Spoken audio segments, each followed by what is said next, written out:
friends, hello, welcome back to my channel. I am Kristen and this is Mama's Reading Nook. It is October 31st and so you know what that means? It's Halloween, which means tomorrow is November. You are correct. But if you said time for Christmas music, I would have given you that as an answer too. I want to go ahead and give you my wrap up for October and kind of give you a sneak peek into some of the books that I will be reading in November for readathons, or just because there are a few that will be like required reading. And then what I want to do is I have filled this little guy here with all of the books that are on my shelves, whether it's on the physical shelves in here or out in the living room, or if it's on my Kindle, or if they're ARCs that I have that I haven't read. So they are all in here, and so what I'm going to start doing is, so that I can start reading the books on my physical shelves, is I'm going to start pulling 2 of these a month and kind of be like, I need to read them or unhaul them. So, because a lot of these books have been on my shelves for a long time and I haven't read them, I haven't picked them up. So what I'm going to do is I'm going to start making it a monthly requirement, and I'm hoping it'll be fun. I'm not sure if I'm going to turn it into like its own kind of vlog thing or if I'm going to just include it in the weeklies, but I might make it its own vlog, but we'll see, So that is also on the agenda. So first things first, let's talk about October. I read 7 books in the month of October, and we're going to start with the first one that I read and go from there. So the first book I read for the month of October was, I read Kingdom of the Wicked by Kerri Maniscalco. I gave this 4.5 stars. I enjoyed it. So basically you are following Amelia. Amelia has a twin sister named Vittoria, and Vittoria is murdered, brutally murdered, and Amelia finds that she needs to be the one to figure out what happened to Vittoria. And so Vittoria and Amelia are both witches. They are from a family of witches, and in following her sister's footsteps and up to the point where she died, she kind of realized that maybe Sissy was into some not so great stuff and more dark magic. And so when she's searching for her sister's murderer, she ends up having to summon a demon, and what she was hoping to summon was just a demon that had something to do with killing Vittoria, but she ends up summoning Wrath.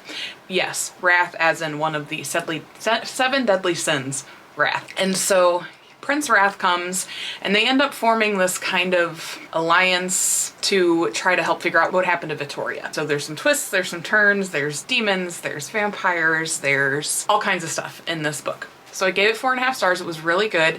I was talking with some friends, because I'll get into this later.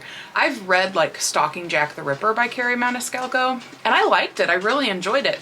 But I can see where her writing has started to progress, and I want to finish the series.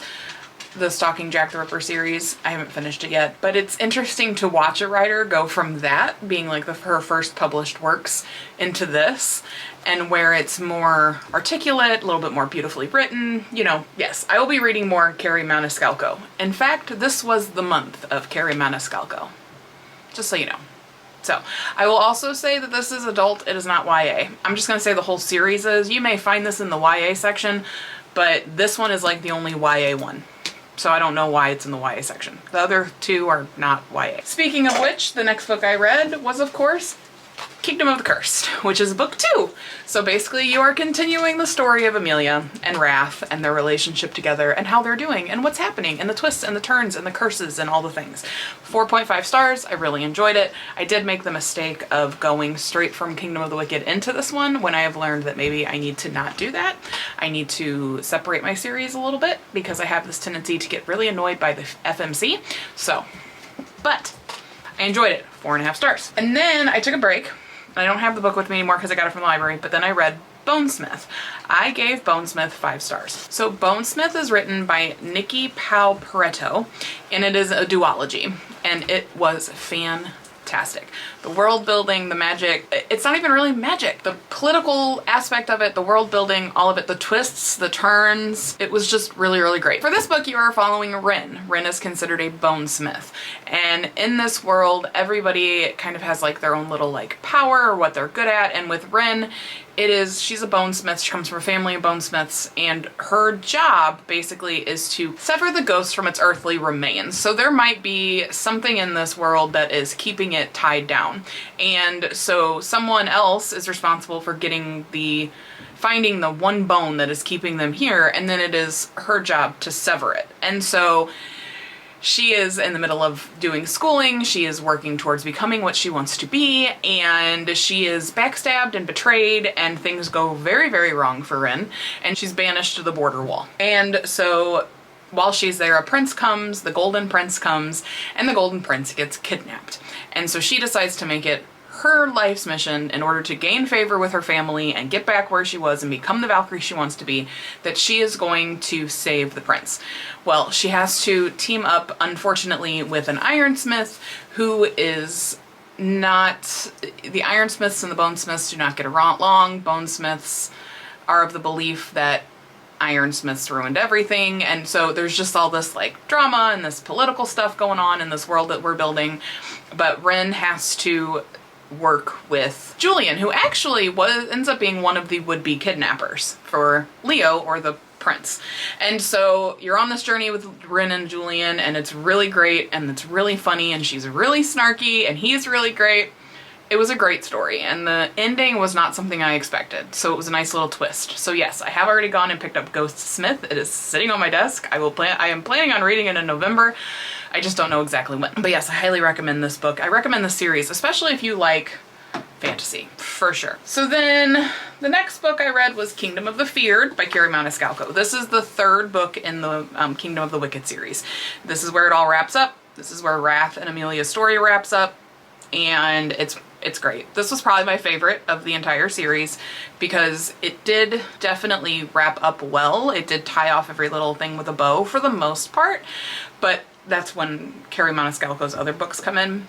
But this whole series was quite good.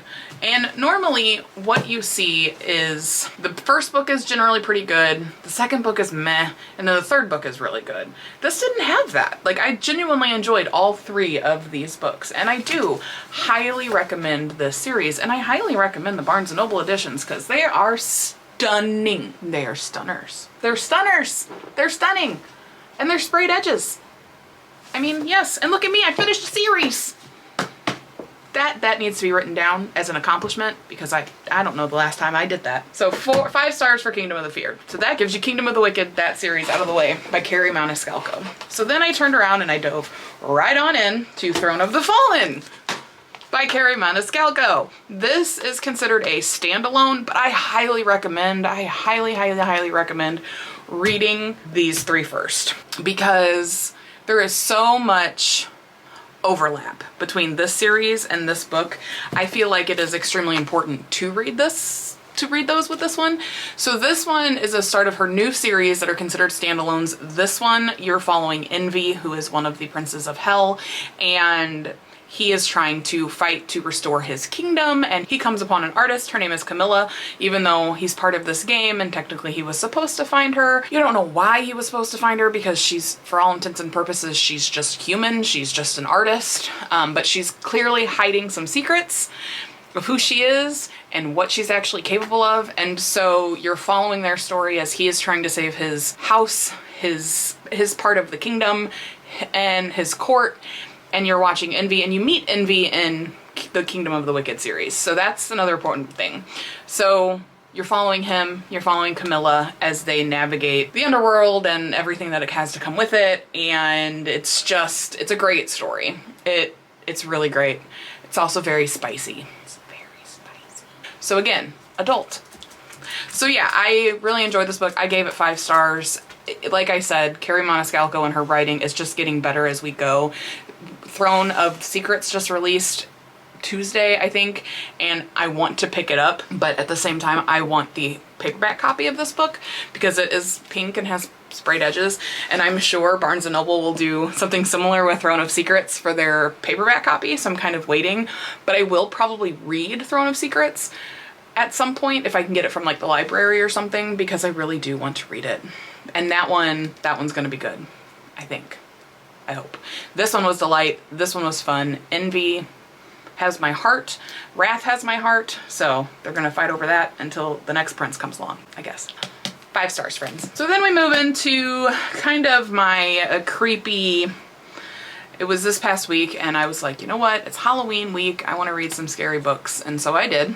And I picked up Clown in a Cornfield 3. I have read Clown in a Cornfield 1 and Clown in a Cornfield 2, obviously, because you can't read this one without reading the first 2. And this one was okay. It was 4.5 stars. No, just 4 stars. Just 4 stars. I wrote it down because I couldn't remember. Basically, in the first book, you meet Friendo the Clown. So Friendo the Clown is a icon in Kettle Springs that basically was the image of one of the biggest businesses in Kettle Springs at the time. And in the first book, basically the founders of the town are wanting to figure out a way to bring Kettle Springs back to the way it was, to the way it was living before, and some really not so great things happen. And basically there's a big massacre, and Friendo the Clown and all of his little friends end up slaughtering a bunch of teenagers, and kids and stuff, because they blame the kids, but for some reason Friendo doesn't like children, right? So in the second book, I don't want to get into too many details about that, but just know that in all of these books, there's a couple different perspectives in all of these books, but this, mostly you're following Quinn, who is a girl who lost her mom, and her dad becomes the new doctor at Kettle Springs, so that's why they moved to Kettle Springs, and she's just thrown into a nightmare, and that nightmare just keeps continuing on and on and on. And so she is your main female character in all of the books. She's the main character in this book too, along with following other things, other people, other point of views. And so basically in the first book you figure out who's behind Friendo and all this kind of stuff, and then the second book is you're starting to see media stuff and conspiracy theories and things of that nature about what really happened in Kettle Springs. And then this one is it brings it all together, and it's frightening in a way because it's a cult and it's based about a cult, and it's frightening because there are certain things and certain imagery that come up in this book that you're like, wow, this could really happen. And it's even a little bit more unnerving for me in today's political climate, which of course I won't get into. I don't want to do politics, but it was an interesting ring for that because it is so relatable, because you would be surprised what people do when they believe in something. So it was good. 4 stars. I had a good time. It was fun. It was gory. It was slashery. I had a good time. We'll just leave it at that. So then I wrapped it up the month with the September House. I gave this one also 4 stars. This one was good. Basically following Margaret, and her husband bought this lovely Victorian home after their daughter moved out and went to college, and Hal, her husband, has now gone missing. And so that's a big part of this, is the daughter comes to town and wants to help find Dad, because it's been a month and nobody's heard from him. But Mom knows that Dad left. Mom knows that Dad decided he didn't want to stick it out in this house anymore, because this house is full of Oogie Boogies. I mean, to the point where the blood drips down the walls. And you see all these different characters. There's a maid, there's children that have been disemboweled. Like you're getting the full gambit of ghosties.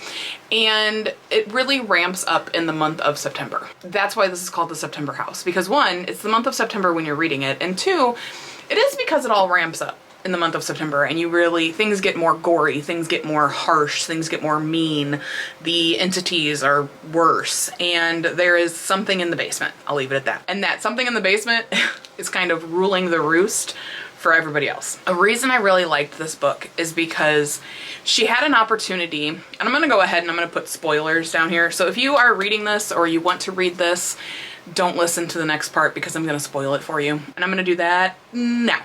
So another reason I really like this book is because Carissa Orlando had the opportunity to take this in a different route. She had started, basically Margaret's family has a history of mental health issues like schizophrenia, alcoholism, that kind of thing. And Hal, her husband, is an alcoholic and abusive. Physically, emotionally, mentally, he's all of it. And so towards the end of the book, you find out what happened to Hal, but she also starts kind of making you think that maybe everything that is going on in this house is in Margaret's head, and that she has reached psychosis. And she could have kept going with that. And it still would have been a good book. But in the end, it wasn't. Like, it wasn't in her head. Like, everybody, because nobody else could see what she saw, and so at the end, it really wasn't. It was entities, it was ghosties, it was all of these things, and they all come together to help her basically admonish the thing living in the basement. And so there's a lot more to this book, but that's the reason I think I liked it so much, is because it didn't go the mental health route. And as much as I like mental health, and I'm an advocate for mental health, and I'm good with mental health, I really just sometimes want a book to be what it is. Like, I want it to be a ghost. I want it to be something. And so I liked it. I had a good time with it. I'll wipe the spoilers away now. Woo! Also, another reason I like this book is because of the family dynamic. Hal has demons, and Margaret has a history in her family of demons, and so you're getting this idea of what a dysfunctional family could look like, and how they communicate, and it's mother-daughter relationship, and it's just the fear of the daughter becoming like the parents that's there too, and I related to that because I think I had that fear. You know, I was afraid I would become like somebody in my family I didn't want to become. I'm not going to go into details about that either. I'm not here to divulge all of my trauma to you. That is not why we are here. But this did speak to me. And so yes, I gave it 4 stars. It was a good time. It was a good spooky time. If you want a good horror book that has a little bit of dry humor in it, this is the book for you. I mean, there's literally a ghost maid that makes her tea. Just putting that out there. So now, for the month of November, I have one readathon that I'm doing, and it's the one I do every year, and it's the Friends Readathon with my Discord buddies. So I know at least 4 books that I'm reading for that, which I will grab. It's up here. One of the books I'm reading, I'm so excited, I'm gonna read both of them, I'm so excited, is we're reading as a group The Nightmare Before Christmas. And the reason I want to read this book so bad is because it is my 2 favorite holidays wrapped into one. So basically you have Nicholas Cole Claus. He used to love Christmas until his father, the reigning Santa, turned the holiday into a PR facade.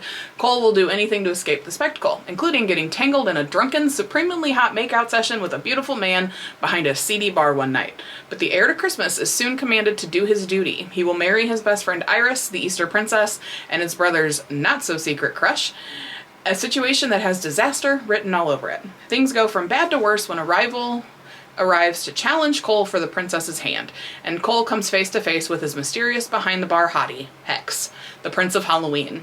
It's a fake competition between 2 holiday princes who can't keep their hands off each other over a marriage of convenience that no one wants, and it all leads to one of the sweetest, sexiest, messiest, most delightful, unforgettable love stories of the year. I'm excited.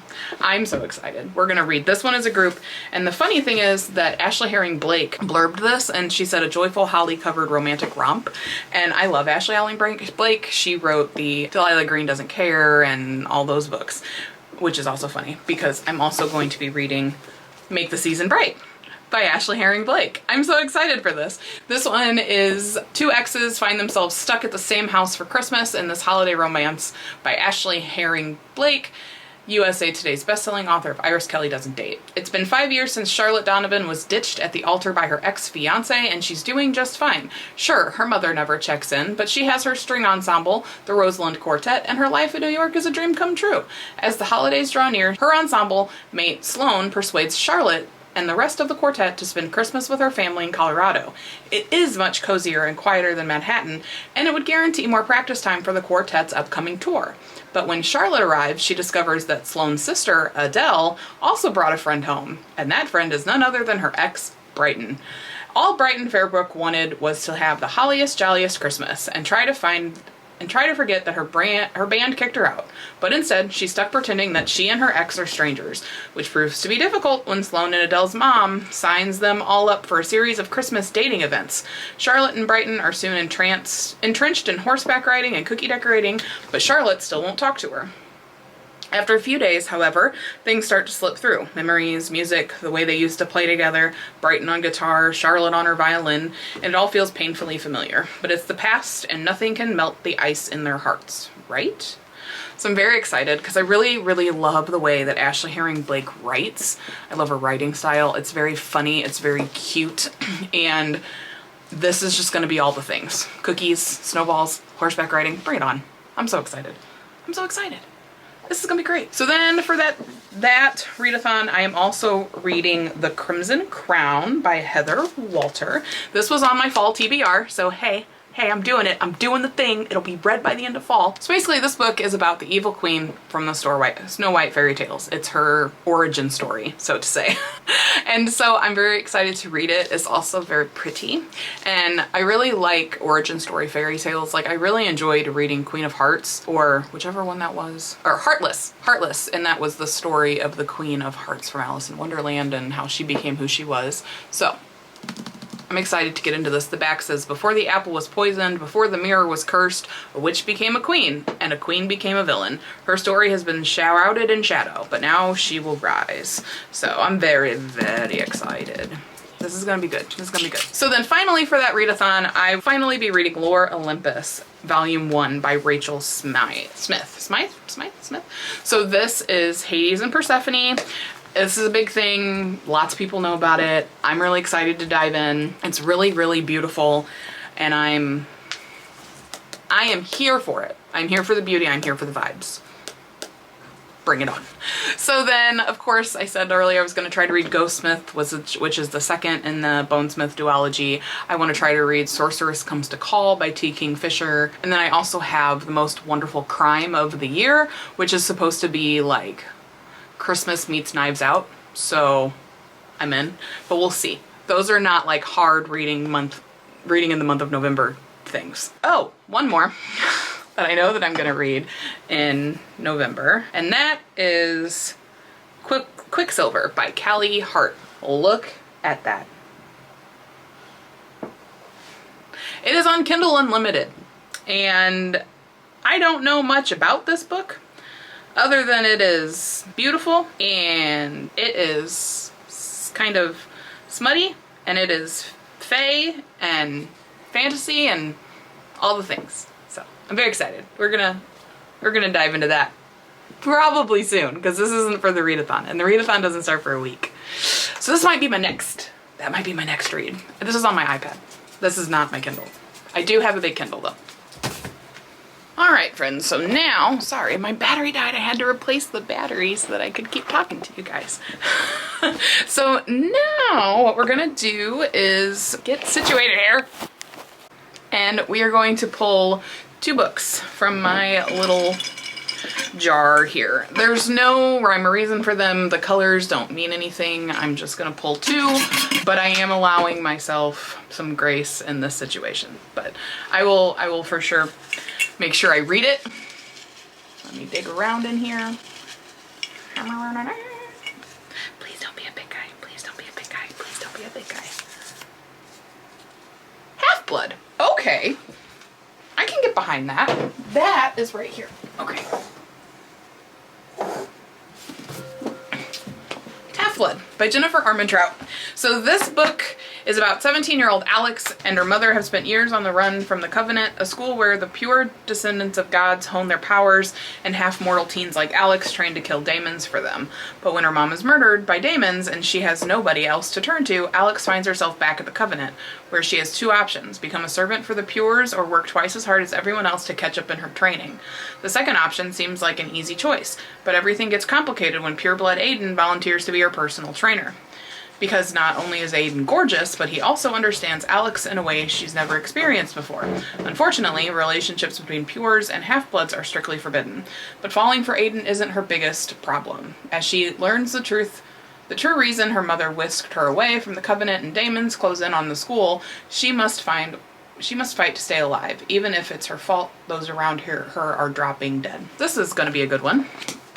I will gladly read that one, my friends. I will gladly read that one. All right, one more. Here we go.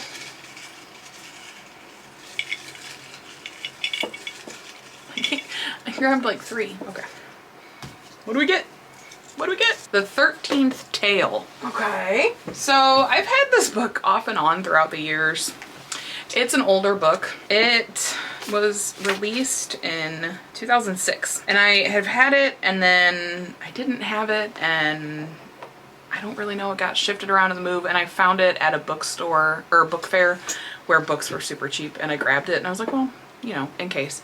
So this one says, reclusive author Vida Winter, famous for her collection of 12 enchanting stories, has spent the past 6 decades penning a series of alternate lives for herself. Now old and ailing, she is ready to reveal the truth about her extraordinary existence and the violent and tragic past she has kept secret for so long.